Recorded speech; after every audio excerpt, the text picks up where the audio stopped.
कभी सोचा है जिंदगी इतनी उलझी हुई क्यों है? एक पल आसमान छूने का सुख तो अगले ही पल जमीन पर गिरे पड़ने का गम। कभी सफलता का नशा तो कभी असफलता का कड़वा घूंट।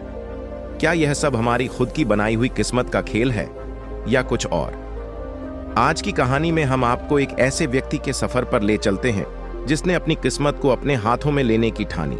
उसकी कहानी हमें यह सिखाती है कि चाहे जिंदगी में कितने भी उतार चढ़ाव आएं, आशा और मेहनत की शक्ति कभी कम नहीं होनी चाहिए। तो आइए सुनते हैं इस व्यक्ति की अद्भुत कहानी जिसने किस्मत को भी मात दे दी। एक बार की बात है, भगवान बुद्ध के सबसे प्रिय और निकटतम शिष्य आनंद कहीं जा रहे थे। रास्ते में उन्हें एक मध्यम आयु का व्यक्ति चट्टान पर बैठा रोता हुआ दिखाई दिया। उसे देख आनंद वहां रुके और उस व्यक्ति के पास जाकर उसके दुख का कारण पूछा। आंसू पोंछते हुए व्यक्ति ने कहा, मैं पास के गांव में रहने वाला एक अशुभ व्यापारी हूं। मैं जो भी काम करता हूं वह गलत हो जाता है। व्यवसाय के चक्कर में मैंने अपनी माता और पत्नी के आभूषण खो दिए, परिवार भी छूट गया और अब तो घर और खेत भी गिरवी हैं। मुझे लगता है कि मेरी किस्मत खराब है। उसकी बात सुनकर आनंद ने पूछा, आपको किसने बताया कि आपकी किस्मत खराब है? मुझे भी बताइए कि आपकी किस्मत में क्या गड़बड़ है। व्यक्ति ने बताया कि पहले वह खेती करता था, लेकिन हर साल उसमें घाटा होता था। कभी सूखा गड़ पड़ जाता था तो कभी ज्यादा बारिश से फसल खराब हो जाती थी। कभी आवारा पशु फसल को नुकसान पहुंचाते थे तो कभी कीट और बीमारी फसल को नष्ट कर देते थे। खेती से परिवार का ठीक से गुजारा नहीं चल पा रहा था, जिस वजह से मैंने खेती छोड़कर व्यापार करने का फैसला किया। मैंने अपनी पत्नी के आभूषण बेचकर अपना व्यापार शुरू किया, मगर मेरा व्यापार नहीं चला। शुरुआत में मेरे परिवार के लोगों ने आर्थिक रूप से मेरी मदद की और मेरा साथ दिया, लेकिन जैसे जैसे मुझे घाटा होने लगा वैसे वैसे मेरे परिवार के लोग भी मुझसे दूर होते गए और उन्होंने मुझसे मुंह मोड़ लिया। अब वो मुझे देखकर भी मुंह फेर लेते हैं और मेरे परिवार की गरीबी और दुर्दशा के लिए मुझे ही दोष देते हैं। अब मुझे लगने लगा है कि मेरा जीवन निरर्थक है। अक्सर मेरे मन में विचार आते हैं कि मैं अपनी जिंदगी खत्म कर लूं, और आज मैं यहीं आत्महत्या करने आया था, लेकिन मुझ में हिम्मत नहीं जुट पाई, इसलिए इस पत्थर पर बैठकर रो रहा था। दूसरी तरफ मेरा एक दोस्त है। हम दोनों ने साथ मिलकर व्यापार शुरू किया था, लेकिन वो आगे बढ़ गया और मैं पीछे रह गया। अपनी असफलता के कारण वो हर समय मुझे नीचा दिखाने की कोशिश करता है और वो अक्सर मेरे घर आकर अपने सफलता के बारे में बड़े बड़े बोल बोलता है। वो मेरे परिवार को बताता है कि उसने इतनी मेहनत करके कितना बड़ा व्यापार खड़ा कर लिया है, और वो अपनी फलती फूलती व्यापार की कहानियां अक्सर मुझसे, मेरी पत्नी और मेरे माता पिता को सुनाता है, जिससे मेरा परिवार उसकी तारीफ करता है लेकिन मेरी बुराई करता है। वो मुझे निकम्मा और कमजोर दिमाग का कहते हैं। मेरी पत्नी और माता हर मुद्दे पर मुझे ताना मारती हैं, जिससे मुझे बहुत तकलीफ होती है, और कभी कभी मुझे अपनी ही असफलता पर गुस्सा आता है, लेकिन मैं समझ नहीं पाता कि क्या करूं। यह सुनकर आनंद जी ने पूछा, आपको किस बात का दुख है, अपनी असफलता का या अपने दोस्त की सफलता का? सवाल सुनकर वह आदमी एक पल सोचा और फिर बोला, सच कहूं तो मुझे अपनी असफलता से उतना दुख नहीं होता जितना मुझे अपने दोस्त की सफलता से होता है। आनंद जी ने अगला सवाल पूछा, अगर आपका दोस्त व्यापार में असफल हो जाता और आप सफल हो जाते तो क्या आप खुश होते? व्यक्ति ने कहा, हां, मैं बहुत खुश होता। आनंद बोले, इसका मतलब है कि आपकी खुशी आपके दोस्त पर निर्भर करती है। वो चाहे तो आपको खुश कर सकता है और वो चाहे तो आपको दुखी भी कर सकता है। आप न तो खुद से खुश हो सकते हैं और न ही दुखी। आनंद जी के शब्द सुनकर वह व्यक्ति कुछ देर सोच में पड़ गया और फिर बोला, आपके शब्द सुनकर मुझे थोड़ी उम्मीद जगी है। तब आनंद जी ने कहा, जब हम किसी चीज की उम्मीद करते हैं तो उस पर आश्रित हो जाते हैं, तब हमारी खुशी और गम भी उस पर निर्भर करने लगते हैं। इसलिए बेहतर है कि आप खुद से उम्मीद करना शुरू करें। जब आप ऐसा करेंगे और ईमानदारी से मेहनत भी करेंगे तो आपको सफलता जरूर मिलेगी।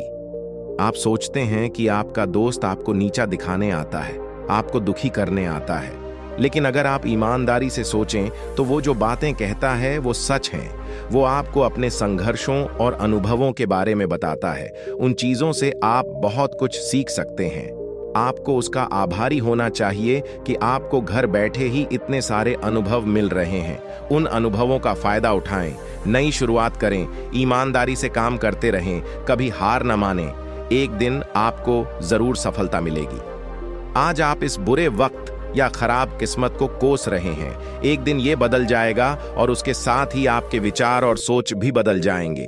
और देखिए, जब आपके अच्छे दिन शुरू होंगे तो आपका वो दोस्त भी आपको अपनी सफलता की कहानी नहीं सुनाएगा, बल्कि वो आपको अपनी असफलताओं और परेशानियों के बारे में बताने आएगा, ताकि उसे आपकी बात सुनकर घबराहट हो, आपका आत्मविश्वास डगमगाए और आप गलत फैसले ले सके।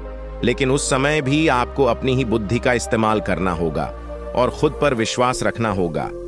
जिस तरह आज आपका दोस्त आपको दुखी करने आता है, उसी तरह वह उस समय भी आपको दुखी करने आएगा, क्योंकि जिस तरह आपको उसे दुखी देखकर मजा आता है, उसी तरह उसे भी आपको दुखी देखकर मजा आता है। व्यक्ति ने कहा, आप सही कह रहे हैं मुनि, लेकिन मेरा सबसे बड़ा दुख यह है कि मेरे परिवार के लोग भी इसमें शामिल हैं। असल में मैं अपने परिवार का भला चाहता था और उन्हें खुश रखना चाहता था, लेकिन वो भी मेरी बातों और भावनाओं को नहीं समझ रहा है। वो मुझे गलत ठहराते हैं और कुछ समय से वो मेरे साथ भी नहीं है।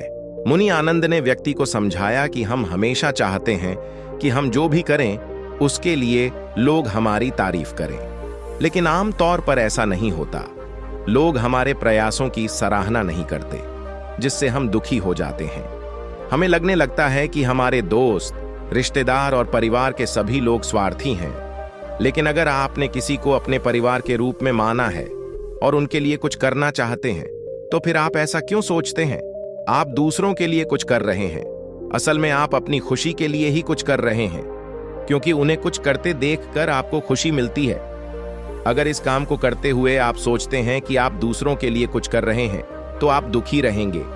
लेकिन अगर आप सोचते हैं कि आप ये खुद के लिए कर रहे हैं, तो आप खुश रहेंगे, क्योंकि जब हम खुद के लिए कुछ करते हैं या करना चाहते हैं, तो हमें उसके लिए सांत्वना की जरूरत नहीं होती।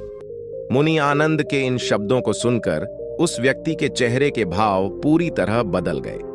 उसने कहा, आप सही कह रहे हैं मुनि, लेकिन आता मुझे अब समझ आ गया है कि अब तक मेरी किस्मत खराब थी, क्योंकि वह दूसरों के हाथों में थी।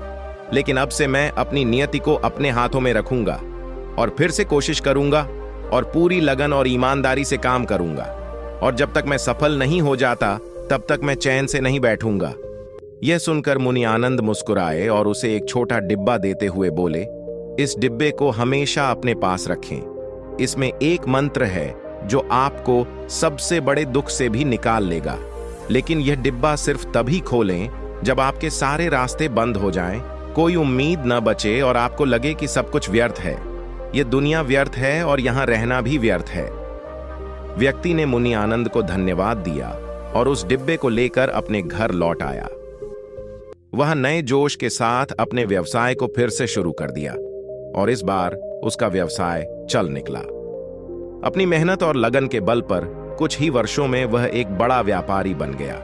उसके परिवार के लोग भी उसके साथ आ गए और उसका जीवन बड़े सुख, शांति और समृद्धि के साथ बीतने लगा। लेकिन आज तक कोई भी समय और भाग्य का खेल नहीं समझ पाया है और न ही कोई समझ पाएगा। यह हमेशा एक जैसा नहीं रहता, बदलता रहता है। व्यक्ति के जीवन में भी बदलता है। जिस राज्य में वह व्यक्ति रहता था, उस पर पड़ोसी राज्यों के राजा ने हमला कर दिया। उस हमले और लूटपाट में व्यक्ति के सारे पैसे भी लूट लिए गए। उसकी दुकान और घर जला दिए गए। जान बचाने के लिए उसे अपने परिवार के साथ वहां से भागना पड़ा। व्यक्ति अपने परिवार के साथ कई दिनों तक इधर उधर भटकता रहा।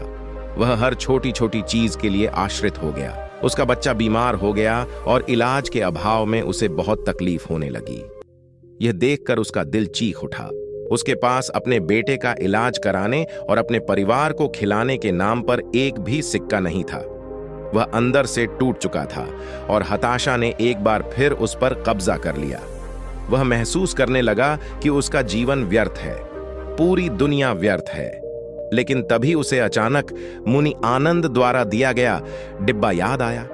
उसने बड़ी उत्सुकता से उसे खोला और अंदर एक पर्चा मिला। उस पर कुछ लिखा हुआ था। उस पर्चे को पढ़ने के बाद उसकी आंखों के सामने छाए हुए निराशा के अंधेरे दूर हो गए और वह अचानक मुस्कुराया। पर्चे पर लिखा था कि यह समय भी बीत जाएगा। दोस्तों, यह कहानी हमें सिखाती है कि समय का खेल समझना संभव है। यह हमेशा बदल रहा है, इसलिए हमें बुरी परिस्थितियों में निराश नहीं होना चाहिए। आत्मविश्वास बनाए रखना होगा, क्योंकि समय बदलता है। अगर आज बुरा है तो कल जरूर अच्छा होगा। धन्यवाद।